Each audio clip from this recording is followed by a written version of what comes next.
So it is true.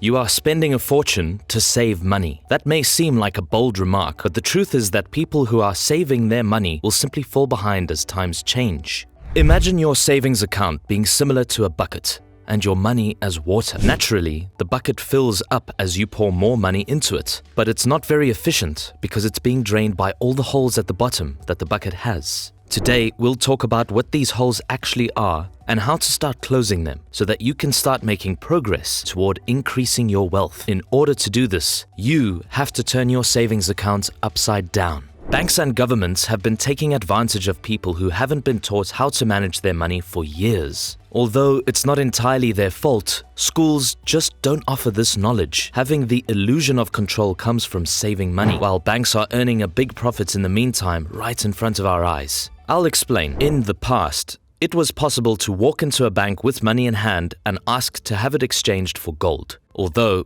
carrying chunks of gold around to pay for goods and services is a little inconvenient. As a result, money was created. The so-called gold standard was abandoned in 1933, and the US dollar, along with the majority of other currencies, this means that your dollar is now valuable because the government determined its value for us, giving them massive influence over the economy because they can choose the rate at which it is printed. It appears that money that most people seek for is somewhat similar to monopoly money. It only has value because the game says it does. The banks then offer to store all of this money for you in exchange for a pitiful 0.5% interest rate, all the while using it to make enormous profits. It's no secret that the banking industry is one of the richest. But it wasn't always like that. They used to be just a business that handled your money and made a respectable profit. But as time has gone on, they have only grown more desperate to find new methods to boost their revenue with our hard-earned money.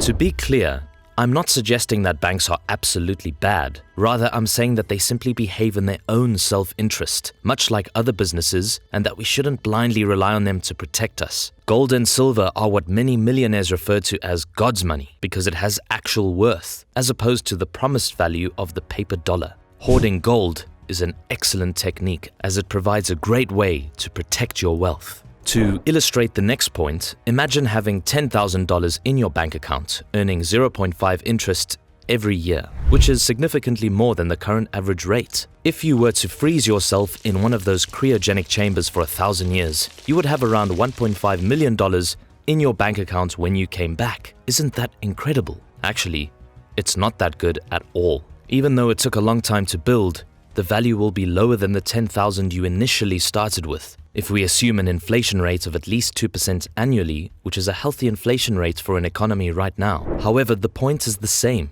Your money in a bank account just means that it is slowly being eaten away by inflation each and every year. In the past, $1 could buy you both a movie ticket and a bag of fries. Now, it won't even get you a Tango Ice Blast slushie. These things are actually really pricey. This has been worse recently because the US inflation rate was announced at 5.6% in September 2022, which of course basically further devalues your money. But why does this happen, or why can't we simply put an end to it? The first factor is known as demand pull inflation. The current car shortage is an excellent illustration of this. This caused a higher demand for second-hand cars, which resulted in increased prices. The second factor is cost push. Early in 2021, the price of lumber increased 400%, which is insane. This is simply passed on to the customer, increasing the cost of housing and, you guessed it, inflation. The third factor is the expansion of the money supply, which also results in inflation, when the rate of the product's production is slower than the rate at which money is available. Simply put, there is simply too much money and not enough goods available. If you want to learn more about inflation and how to beat it, making sure you are more financially stable, you must watch this video. And shockingly, 40% of the US dollars in existence were produced in the previous 12 months as a result of the COVID stimulus checks that were pumped into the economy. This indicates that uncertain times are ahead of us. Therefore, making wise investments is more crucial than ever if you want to beat inflation. Stock markets historically have generated an 8 to 10% annual return, which is a good option for most buyers. If you have enough money, investing in real estate might also be a fantastic choice. This is so that you can benefit from leverage. When you start doing this, you are basically taking advantage of the banks. Low interest rates and inflation become your friends when you take up a mortgage, since they make it easier and easier to repay each year. In contrast, if you save money, inflation consumes it rather than the debt. Because of the consumption world in which we live, certain behaviors are psychologically ingrained in us. More often than you probably realize, throughout your life, your parents, friends, and professors have said things, tricking you into doing things that you really don't want to do.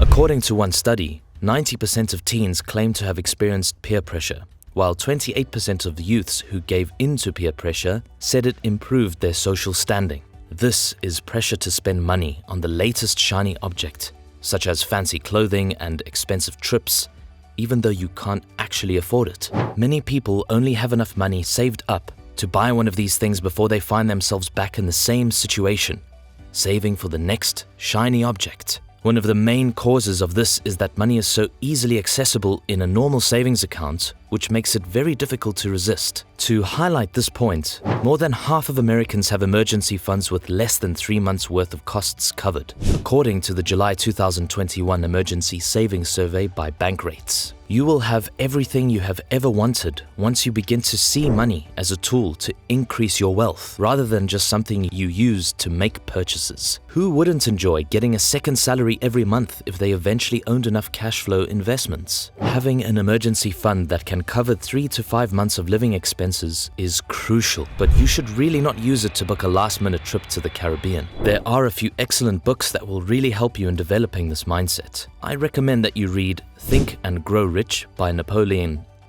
Hill and Rich Dad, Poor Dad by Robert Kiyosaki. Saving a lot of money is often viewed as a safety net. Even some people have admitted that they enjoy staring at the number on the screen, but they are unaware of the opportunity cost. How many times have you waited on the sidelines, watching others earn money, wondering when your chance will come? Just consider all the people who during the past few years chose to keep their money in savings accounts out of simple fear. Additionally, the average interest rate on savings accounts is merely 0.06%. The banks take your money, invest it, then loan it out at rates far higher than this. You don't need everything on hand all the time because money is for emergencies, fun, and investing. The idea of keeping all of your money in a bank account is an old thinking. It could have worked during our parents' time, but things are just different now, and we need to adjust. The truth is that money is a tool that should be used, not hoarded. It's much wiser to let your money play than keeping it entirely on the sidelines, in my opinion.